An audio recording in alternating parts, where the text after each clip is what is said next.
Justice to the tune of $3 billion. This is Wells Fargo. Wells Fargo Bank just got hit with a $3 billion fine on February 21. This fine was part of a settlement with federal authorities, punishing the bank for its years of illicitly opening fake accounts to fleece customer funds.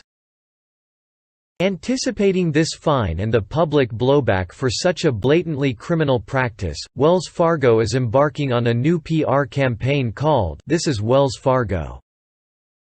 It's as if a few words and pleasant images might overcode the public's perception of the bank's actions, diverting its attention away from the bank's recent history and accountability, namely that Wells Fargo illegally and fraudulently skimmed off its customers. Now, this is Wells Fargo. Despite the bank's efforts toward conveying a new me, however, its current or past employees are still vulnerable to further prosecution. It's fitting, as a new image can only be legitimately established once accountable actions have been accounted for.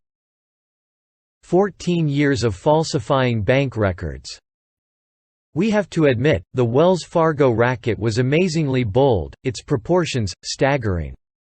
It's essentially organized crime without physical violence. And to think that Wells Fargo is one of the most powerful and publicly respected banking institutions. It's as amazing as it is unethical.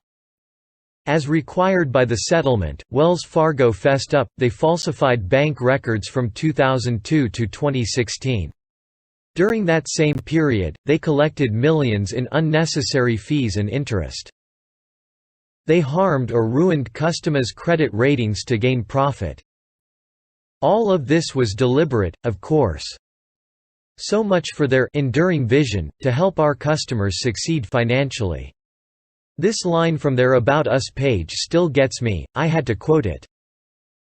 U.S. Attorney Andrew Murray for the Western District of North Carolina. Today's announcement should serve as a stark reminder that no institution is too big, too powerful, or too well-known to be held accountable and face enforcement action for its wrongdoings. The investigations don't end there, however. No, this is just about the fake accounts and identity theft they had to pose as their customers in order to open the fake accounts. More investigations are underway with regard to wage theft, its treatment of whistleblowers, the way in which it harmed auto and mortgage borrowers, and several other alleged crimes against customers and employees. A long history of fraud. Current and former senior executives are aware that they are subject to likely prosecution. As the settlement states, the top managers of the community bank were aware of the unlawful and unethical gaming practices as early as 2002, and yet many executives did everything they can to prevent this abuse from discontinuing or from getting exposed. Instead, senior execs did what most senior execs do, they fingered individual employees for their misconduct. This shifts attention away from the systemic nature of their fraudulent actions.